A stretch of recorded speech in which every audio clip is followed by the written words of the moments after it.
Imagine yourself surrounded by a frozen wilderness. The Arctic expanse stretches endlessly before you, a place of silence, desolation, but also awe-inspiring beauty.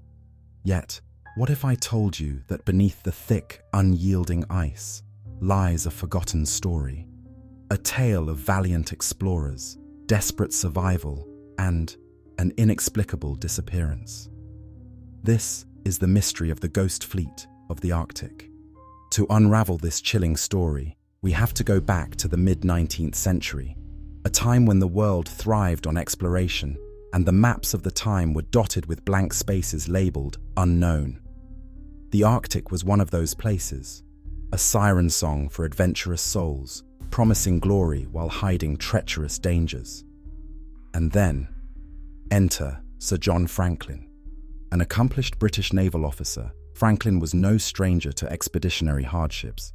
In May of 1845, he led two advanced ships, the HMS Erebus and HMS Terror, and a hand-picked crew of 129. Their mission? To find the elusive Northwest Passage, a fabled sea route to connect the Atlantic and Pacific Oceans through the Arctic. Now, Franklin's expedition didn't head blindly into danger. These weren't makeshift crafts tossed together hastily. Oh no, the Erebus and Terror were technological masterpieces of their age. Both were equipped with reinforced hulls to navigate the daunting icebergs, and both boasted state-of-the-art heating systems. A luxury at the time, these heating systems promised to shield the crew from the unforgiving Arctic cold. But, as we know well, nature often treats human innovation with indifference. Months turned into years, and no one heard from Franklin's expedition. Whispers grew louder. Had he succeeded? Had there been icy catastrophe? By the time search expeditions were launched in earnest, more questions than answers awaited. The first traces of Franklin's fate were found years later. These included abandoned equipment, skeletal remains with knife marks suggesting desperate scavenging, and cryptic notes hastily scrawled with chilling accounts of starvation and disease. One note revealed that Franklin himself had died within the first year of their voyage on June 11th, 1847. If that wasn't tragic enough, the remaining crew fell victim to hardships unimaginable, desperately clinging to any hope of survival, but unable to break free from the icy grip of the Arctic. However, here's where it gets eerie.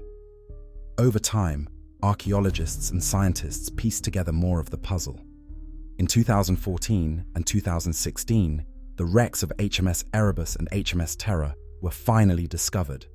They lay frozen beneath the Arctic waters, seemingly preserved in an otherworldly stillness. And here's the kicker. They were found over 100 miles apart. How could two state-of-the-art vessels meet such enigmatic ends, so far away from each other? It's not just their position that astonishes, but their condition too. Both looked as though they were abandoned in haste. Supplies and personal belongings still sat in eerie order. Cooking pots lay on stoves, toolkits still intact. Why would sailors leave behind their lifelines when every morsel of hope mattered? Another strange layer to this story involves Inuit oral traditions. The native Inuit people, skilled at surviving in such harsh conditions, tell tales of ships drifting aimlessly, their masts poking through the ice like haunted specters. They described encounters with starving men whose strange behaviors, almost zombie-like, hinted at something darker than starvation. Recent studies suggest lead poisoning from the ship's provisions, especially the poorly soldered food tins, might have driven the crew to insanity. Moreover, the mystery doesn't stop there. While lead poisoning and scurvy haunted the crew, evidence of cannibalism paints a desperate picture. Skeletons were found bearing cut marks consistent with butchery, telling a grim tale of survival at all costs. And yet there's another twist, the question of sabotage. Some argue that the expedition's leader failed to adapt his crew's strategy for Arctic survival, relying on British naval doctrines rather than learning from the Inuit. Others suspect internal dissent or an undiscovered sabotage effort. But the historical world's most tantalizing theories point to tales of the supernatural. Stories abound of curses upon Franklin's fleet, or strange, ghostly lights hovering over the doomed vessels. These spectral tales, dismissed as folklore or extremes of Arctic hallucination, still capture the imagination. And as for the wreck dissections, the more scientists study Erebus and Terra, the more confounding it gets. Was the sealing of the ship's compartments meant to keep out the water, or to keep something in? The legacy of Franklin's last expedition will forever hint at tragedy, heroism, and unresolved questions. Generations of explorers have journeyed north, not just to map the Arctic, but to uncover the truth about these ill-fated vessels. The ghost fleet of the Arctic lingers on in icy stillness, a mysterious chapter frozen in history. So, next time you hear the wind howl or see the frost gather on your window, remember the Arctic holds more secrets than it lets on. What other hidden chapters might be trapped beneath its glacial guardians? This has been History's Hidden Gems.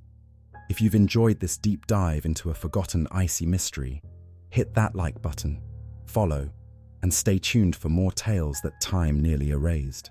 And for now, let the Ghost Fleet remain a testament to humankind's daring and folly. Until next time, stay curious and keep exploring.